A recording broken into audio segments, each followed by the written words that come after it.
الحمد لله رب العالمين والصلاة والسلام على أشرف الأنبياء والمرسلين وخاتم النبيين محمد وعلى آله وصحبه ومن تبعهم بإحسان ودعا بدعوتهم إلى يوم الدين. أما بعد فأعوذ بالله من الشيطان الرجيم. بسم الله الرحمن الرحيم. قال الله تبارك وتعالى: إنا نحن نزلنا الذكر وإنا له لحافظون. صدق الله العظيم. میرے محترم بزرگوں، عزیز دوستوں، دینی اسلامی بھائیوں، اللہ رب العالمین نے ہم کو ایک عظیم دولت سے سرفراز فرمایا. وہ دولت قرآن کی دولت ہے، اور اس دولت کی جو قدر و منزلت ہے، جس طرح اس کا احترام کرنے اور اس کی قدر کرنے کا حق ہے، وہ ہم ادا نہیں کر سکتے، اور اس کی قدر و منزلت کا ہم کو صحیح اندازہ بھی نہیں ہے. کیونکہ قرآن ہم کو گھر بیٹھے مل گیا. قرآن مجلد شکل میں چھپا ہوا خوبصورت جلد کے اندر بازار میں مل جاتا ہے. تو ہم یہ سمجھتے ہیں کہ قرآن کا حق اتنا ہے کہ ہم قرآن کو خریدیں اور مسجد میں جا کے رکھ دیں، اور تھوڑا سا کسی کو احساس ہوا تو وہ قرآن لے کر آتا ہے اور اپنے گھر کی سب سے اونچی طاق پر رکھ دیتا ہے کہ قرآن کی برکت گھر میں ہوتی رہے گی، قرآن چاہے پڑھیں یا نہ پڑھیں. 2 قدم اور کوئی آگے بڑھتا ہے تو اپنی بچی کے رخصتی کے وقت قرآن کے سائے میں اس کو رخصت کیا جاتا ہے. کیا قرآن کا اتنا ہی حق ہے؟ کیا قرآن کی قدر و منزلت اتنی ہی ہے؟ قرآن کی قدر و منزلت اگر معلوم کرنی ہے تو ان لوگوں سے معلوم کیجئے جنہوں نے قرآن کی ایک ایک آیت کو حاصل کرنے کے لیے بڑی بڑی قربانیاں دی. حدیث شریف میں آتا ہے کہ ایک صحابی چھوٹی عمر کے مدینہ طیبہ کے کافی فاصلے پہ رہتے تھے، تو روزانہ ان کا مسجد نبوی میں آنا مشکل تھا. تو وہ ایک راہ گزر تھی جس راہ گزر سے مدینے کے قافلے گزرا کرتے تھے. وہ وہاں آ کے کھڑے ہو جاتے تھے، اور کوئی قافلہ آتا اور وہ محسوس کرتے کہ یہ قافلہ مدینہ طیبہ سے آ رہا ہے، تو وہ ان سے دریافت کرتے کہ یہ بتلاؤ کہ تم کو کوئی آیت یاد ہے؟ تو کوئی شخص 1 آیت بتاتا، کوئی شخص 2 آیتیں بتاتا، کوئی شخص 3 آیتیں بتاتا. وہ کہتے ہیں کہ اس طرح میں نے آیتیں یاد کر کر کے قرآن کا بڑا حصہ یاد کر لیا. اب آپ اندازہ فرمائیے کہ مدینہ طیبہ بلکہ پورے جزیرۃ العرب کی گرمی، اس گرمی میں راستے پہ کھڑے رہنا قافلے کے انتظار میں، اور پھر قافلہ جب پہنچ جائے تو اس قافلے سے منت سماجت کرنا اور ان کی دلداری کرنا اور ان کو اس بات پہ آمادہ کرنا کہ آپ کو کوئی آیت یاد ہے تو وہ آیت مجھے یاد کروا دیجیے. یہ ایک واقعہ ہے. ایک واقعہ حضرت عمر بن الخطاب رضی اللہ تعالیٰ عنہ کا آتا ہے کہ جب وہ مسلمان نہیں ہوئے تھے تو نبی کریم صلی اللہ علیہ وسلم کی قتل کے ارادے سے وہ گھر سے نکلتے ہیں. راستے میں ان کو تانا دیا جاتا ہے کہ تم دنیا کی خبر رکھ رہے ہو، اپنے گھر کی خبر لو، تمہارے بہن بہنوئی مسلمان ہو چکے. وہ غصے کے عالم میں پہنچتے ہیں تو ان کے بہن بہنوئی قرآن کریم کی تلاوت کر رہے ہوتے ہیں، تو وہ ان کو اذیت دیتے ہیں، تکلیف دیتے ہیں، اور پھر آخر میں نوبت یہاں تک آتی ہے کہ جب ان کی ایمان کے جوش و جذبے کو دیکھتے ہیں، ایمان پر استقامت کو دیکھتے ہیں، تو کہتے ہیں کہ بتاؤ تم کیا پڑھ رہے تھے؟ ان کے سامنے سورہ طٰہٰ پیش کی جاتی ہے۔ سورہ طٰہٰ جب پڑھتے ہیں تو ان کے اندر کا ایمان جاگ جاتا ہے، اور وہ نبی کریم صلی اللہ علیہ وسلم کی خدمت میں پیش ہونے کے لیے نکلتے ہیں کہ نبی کریم صلی اللہ علیہ وسلم کی خدمت میں پیش ہو کر آپ کے دست حق پرست پر ایمان قبول کروں گا۔ دروازے پہ دستک دیتے ہیں، مسلمان کمزور ہیں، دار ارقم میں آپ صلی اللہ علیہ وسلم تشریف فرما ہے، دروازے پہ دستک ہوتی ہے، معلوم ہوتا ہے عمر بن الخطاب رضی اللہ تعالیٰ عنہ تشریف لائے ہیں۔ تو اب مسلمان جو کمزور تھے ان کے اوپر دہشت طاری ہو جاتی ہے۔ حضرت حمزہ رضی اللہ تعالیٰ عنہ آگے بڑھتے ہیں، فرماتے ہیں کہ اگر عمر اچھے ارادے سے آئے ہیں تو ٹھیک ہے، ورنہ انہی کی تلوار سے ان کا سر قلم کر دوں گا۔ دروازہ کھلتا ہے، نبی کریم صلی اللہ علیہ وسلم خطاب رضی اللہ عنہ دامن پکڑ کے دریافت فرماتے ہیں کہ اے عمر تم کس ارادے سے آئے ہو؟ تو حضرت عمر خطاب رضی اللہ عنہ فرماتے ہیں کہ اے اللہ کے رسول، آپ کی غلامی میں آنے کے لیے آیا ہوں۔ کلمہ پڑھتے ہیں، پوری وادی تکبیر سے گونج اٹھتی ہے، اور حضرت عمر خطاب رضی اللہ عنہ جب اسلام میں داخل ہوتے ہیں تو اسلام کا ایک نئے دور کا آغاز ہوتا ہے۔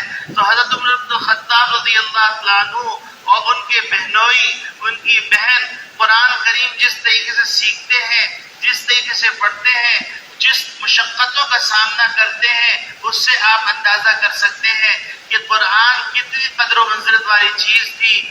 نبی کریم صلی اللہ علیہ وسلم کے صحابی حضرت ابو بکر صدیق رضی اللہ تعالیٰ عنہ قرآن کریم کی تلاوت کرتے ہیں۔ حضرت ابو بکر صدیق رضی اللہ تعالیٰ عنہ کو اس قدر مارا جاتا ہے، اس قدر مارا جاتا ہے کہ ان کے اوپر بے ہوشی کے دورے پڑنے لگتے ہیں، اور پھر جب ان کی آنکھ کھلتی ہے تو پہلا سوال کرتے ہیں این حبیبی رسول اللہ واصحابہ وکیف حالہ، کہ میرے محبوب صلی اللہ علیہ وسلم کہاں ہیں، ان کا کیا حال ہے، مجھے خبر دے دو۔ اب یہ قرآن کے بدلے میں ان کو یہ اذیت دی جا رہی ہے، قرآن کی تلاوت کے بدلے میں ان کو یہ اذیت دی جا رہی ہے۔ قرآن کی قدر و منزلت ہم کو معلوم نہیں ہے۔ اس کی وجہ یہ ہے کہ آج کا سکہ رائج الوقت روپیہ ہے، آج کا سکہ رائج الوقت ڈالر ہے، آج کا سکہ رائج الوقت سونا چاندی ہے، جس کے نتیجے کے اندر ہم کو یہ بشارتیں، یہ فضیلتیں ہمارے دل کے اندر انگڑائی نہیں لیتی، ہمارے دل کے اندر جذبہ پیدا نہیں کرتی، ہمارے دل کے اندر شوق پیدا نہیں کرتی، جبکہ نبی کریم صلی اللہ علیہ وسلم فرما رہے ہیں قرآن کو جس نے سمجھ کے پڑھا اس کو تو اجر ملے گا سو ملے گا، جس نے بغیر سمجھے پڑھا اس کو بھی اجر ملے گا۔ فرمایا بکل حرف عشر حسنہ، ہر حرف کے بدلے میں 10 نیکیاں دی جائیں گی، اور فرمایا لا اقول لکم الف لام میم حرف، میں یہ نہیں کہتا ہوں کہ الف لام میم ایک حرف ہے، الف حرف، لام حرف، میم حرف، الف ایک حرف ہے، میم ایک حرف ہے، اور لام ایک حرف ہے۔ گویا کہ الف لام میم پڑھنے والے کو 30 نیکیاں عطا کی جاتی ہیں، لیکن آج اگر کسی کو بتایا جاتا کہ ایک حرف پڑھنے پر تمہیں 10 روپے پڑیں گے، تو صبح سے شام تک وہ قرآن کی تلاوت ہی کرتا رہتا کہ ہر حرف پر مجھے اتنی نیکیاں ملیں گی۔ 6666 آیتیں ہیں، تو 6666 آیتوں کو 10 سے جب ضرب دیں گے تو وہ تعداد کتنی بنتی ہے، اور پھر ان آیات کے اندر ایک ایک حرف، اور ہر حرف کے بدلے میں 10 روپے، تو اندازہ کر لیے لاکھوں کروڑوں کا معاملہ ہو جائے گا۔ لیکن چونکہ دنیا کے اندر ہم کو سکہ راج الوقت کی قدر ہے، روپے کی قدر ہے، ڈالر کی قدر ہے، سونے کی قدر ہے، چاندی کی قدر ہے، جس کے نتیجے کے اندر ہم قرآن کریم کی تلاوت کو اہمیت نہیں دیتے۔ بدقسمتی سے یہ حال ہو گیا کہ کتنے لوگ ایسے ہیں جو بوڑھے ہو گئے لیکن ان کو قرآن پڑھنا نہیں آتا، کتنی عورتیں ایسی ہیں جو بوڑھی ہو گئی جن کو قرآن پڑھنا نہیں آتا، اور آج بدقسمتی سے حال یہ ہے کہ مسلمانوں کے بچوں کو قرآن پڑھنے کے لیے کوئی انتظام نہیں کیا جاتا، حالانکہ علماء اکرام نے مکاتب قائم کیے ہیں، مدارس قائم کیے ہیں، اس میں کوئی فیس نہیں لی جاتی، صرف ان سے کہا جاتا ہے کہ ہم نے سارا انتظام کر لیا ہے، تم صرف اپنے بچے کو داخل کر دو تاکہ وہ ایک دفعہ قرآن پڑھ لے، اور جس کے دل کے اندر ایک دفعہ قرآن اتر جائے گا، یاد رکھو وہ کبھی بھی کافر نہیں ہوگا۔ ایک بزرگ ہیں، وہ بزرگ یورپ کے دورے میں تشریف لے گئے، انہوں نے خواہش کا اظہار کیا کہ میں مسلمان بچوں سے ملنا چاہتا ہوں، تو وہ خود اپنا واقعہ بیان کرتے ہیں کہ مسلمان بچے آئے، فیشن کے اعتبار سے پینٹ زمین سے نیچے لٹک رہی ہے، بعض جگہ سے پینٹ پھٹی ہوئی ہے، اور ہاتھ میں کڑے پہنے ہوئے ہیں، گلے کے اندر سلیب لٹک رہی ہے، منہ سے شراب کی بدبو آ رہی ہے۔ کہنے لگے میں نے مسلمان بچوں سے تعارف شروع کیا، میں نے پوچھا آپ کا نام کیا ہے، تو کسی نے عبداللہ بتایا، کسی نے عبد الرحمن بتایا، کسی نے ابراہیم بتایا۔ پھر کہنے لگے میں نے ان سے پوچھا کہ بیٹا تم کون سے مذہب سے تعلق رکھتے ہو، تو کہنے لگے الحمدللہ میں مسلمان ہوں۔ تو کہنے لگے مجھے جھٹکا لگا، میں نے کہا یہ بندہ نشے کے عالم میں ہے لیکن وہ اپنے آپ کو مسلمان کہنے کے ساتھ الحمدللہ کہہ رہا ہے، آخر اس کی وجہ کیا ہے؟ حالانکہ ماحول سارا کا سارا اس کو کافر بنانے کے پر تلا ہوا ہے، لیکن اس کے منہ سے جو کلمہ نکل رہا ہے نشے کے عالم کے اندر بھی، تو وہ کلمہ نکل رہا ہے کہ الحمدللہ میں مسلمان ہوں۔ تو فرمائے لگے میں نے سوچا تو مجھے اندازہ ہوا اصل بات یہ ہے کہ اس نے کلمہ ماں کی گود میں سیکھا تھا، تو جو چیز ماں کی گود سے سیکھی تھی وہ نکلتی نہیں۔ تو اسی طریقے سے آج کے زمانے کا تقاضا یہ ہے کہ اپنے بچوں کو سب سے پہلے مسلمان بناؤ، سب سے پہلے قرآن سکھاؤ، قرآن سکھانے کے لیے جتنا انتظام کر سکتے ہو، اتنا انتظام کرو، اہتمام کرو کہ کم سے کم بچہ قرآن کریم ایک دفعہ ناظرہ ختم کر لے۔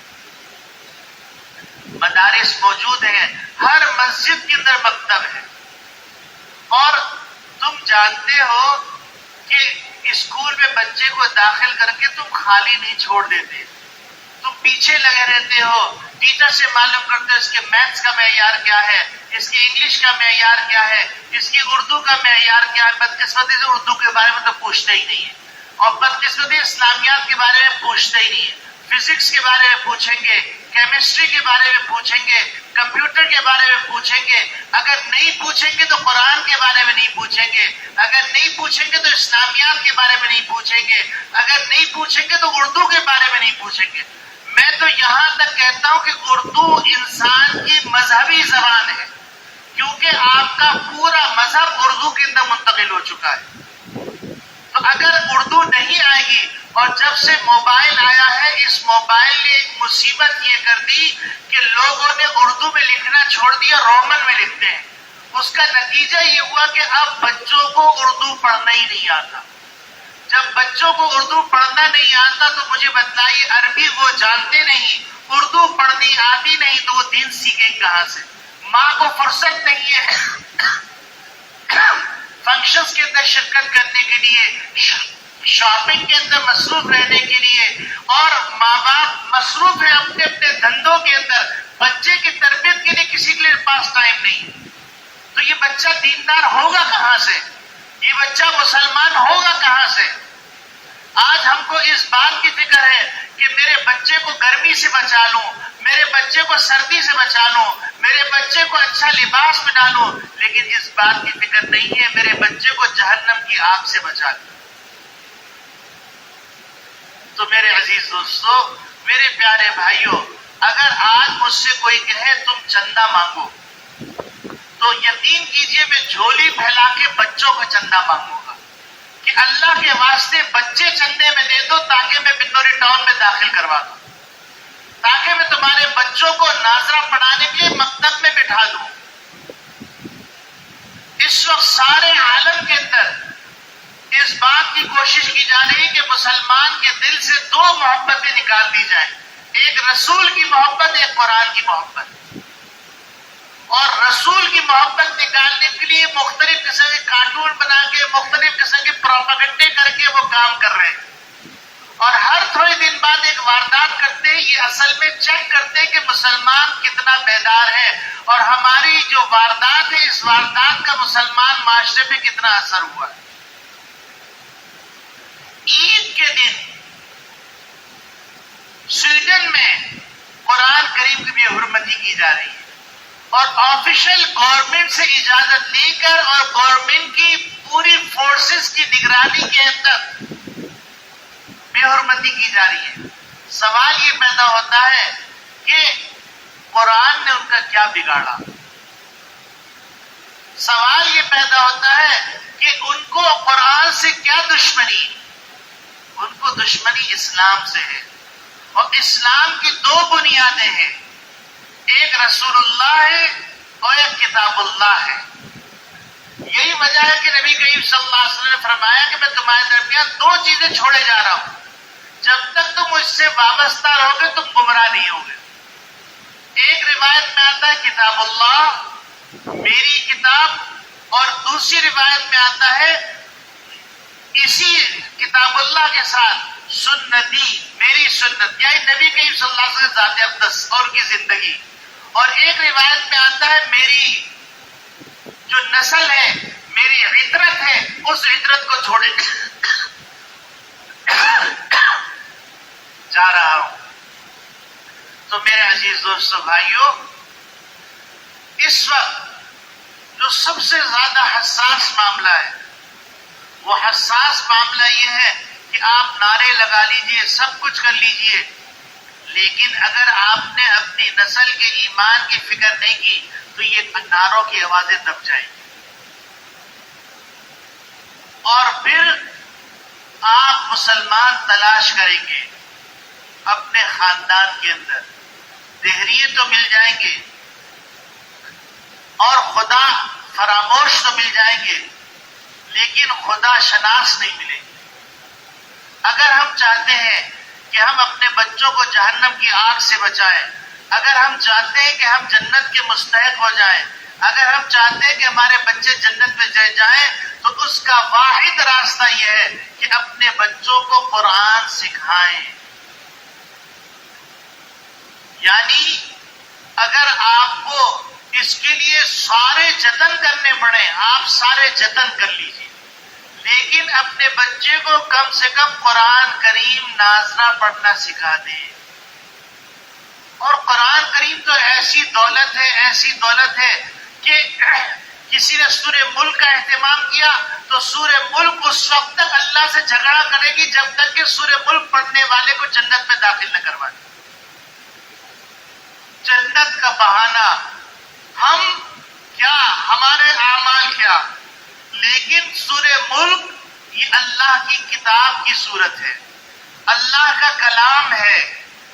اور نبی نے فرمایا ہے کہ جو رات میں سوتے وقت سورہ ملک کی تلاوت کرے گا تو سورہ ملک اللہ رب العالمین سے جھگڑا کرے گی اس وقت تک جب تک کہ جنت میں داخل نہ کروا دے. سورہ رحمان جھگڑا کرے گی، سورہ یاسین جھگڑا کرے گی. رزق کے لیے پریشان ہو، سورہ واقعہ کی تلاوت کرو، رزق کی تنگی دور ہو جائے گی. مختلف صورتیں ہیں، 3 دفعہ قل ہو اللہ پڑھو تو تمہیں ایک قرآن پڑھنے کا ثواب مل جائے گا، یعنی 6666 آیات پڑھنے کا ثواب مل جائے گا. تو میرے عزیز دوستو بھائیوں، گرمی زیادہ ہے، بس صرف اتنی بات مجھے آج عرض کرنی ہے. احتجاجات ہو رہے ہیں اور آج بھی احتجاج کیا جائے گا ختم نبوت کی طرف سے اور جمعیت علماء اسلام کی طرف سے MH روڈ پر، اس میں شرکت کیجیے. لیکن میرا احتجاج یہ ہے، میرا احتجاج اپنے مسلمان بھائیوں سے ہے. وہ احتجاج یہ ہے کہ خدا کے واسطے اپنے بچوں کو قرآن ناظرہ پڑھاؤ، اس کے لیے جتنے جتن کرنے پڑے جتن کرو. اور جس نے قرآن نہیں پڑھا ہے، چاہے وہ بوڑھا ہو، وہ بھی قرآن پڑھنا شروع کر دے. اپنی مسجد کے کسی مولوی صاحب سے، کسی مکتب، کوئی قرآن پڑھانے والا منع نہیں کرے گا آپ میرے پاس بیٹھنے کیوں آ رہے ہیں. آپ وہاں جائیے، اپنا وقت، آفس کا وقت نکال کے جائیے اور قرآن پڑھیے. آپ یہ بشارت سنیے کہ آپ قرآن پڑھتے پڑھتے بھلے ایک پارہ پڑھیں گے لیکن دنیا سے اگر رخصت ہو گئے تو حشر کے میدان کے اندر آپ قرآن پڑھے ہوئے اٹھائے جائیں گے.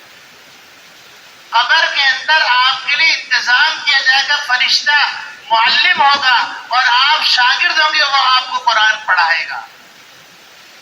تو لہذا میرا احتجاج سویڈن والوں سے کرنے کا مجھے کوئی فائدہ نظر نہیں آتا. وہ تو ہے ہی نافرمان، وہ ہے ہی اللہ کے باغی. ہاں یہ کر سکتا ہوں کہ میں یہ دعا کروں کہ اللہ رب العالمین ان کو بھی اسلام کی غلامی میں لے کے آ جائے، محمد نبی صلی اللہ علیہ وسلم کی غلامی میں لے کے آ جائے. لیکن میرا احتجاج اپنے مسلمان بھائیوں سے ہے کہ کیا ہم اپنے گھروں میں قرآن کو زندہ کر رہے ہیں؟ کیا ہماری صبح کا آغاز قرآن کی تلاوت سے ہوتا ہے؟ کیا ہمارے بچوں کو قرآن پڑھنا آتا ہے؟ کیا ہمارے بچوں کو اسلامیات آتی ہے؟ کیا ہمارے بچوں کو نماز کی پوری آیات اور صورتیں اور دعائیں اور تسبیحات آتی ہیں یا نہیں آتی؟ کیا ہمارے بچوں کو تحیات آتی ہے کہ نہیں آتی؟ کیا ہمارے بچوں کو دعائے قنوت آتی ہے کہ نہیں آتی؟ کیا ہمارے بچوں کو تشہد آتا ہے کہ نہیں آتا؟ یہ سب سوچنے کی بات ہے. تو ہم سب اس بات کے اہتمام کریں گے انشاءاللہ. ہم سب اہتمام کریں گے، اپنے گھروں میں قرآن کی تعلیمات کو زندہ کریں گے انشاءاللہ، اور اپنے بچوں کو ضرور بھی ضرور کم سے کم درجے میں قرآن ناظرہ پڑھا دیں گے. اللہ رب العالمین کہنے والے کو سب سے پہلے عمل کی توفیق عطا فرمائے، ان کے گھر والوں کو بھی عمل کی توفیق عطا فرمائے، اور اللہ رب العالمین قرآن کی برکت سے ہم سب کو مالا مال فرما دے، ہم میں سے کسی کو محروم نہ فرمائے، اور اللہ رب العالمین قرآن کے صدقے میں باران رحمت عطا فرما دے، گرمی کی شدت کو کم کر دے.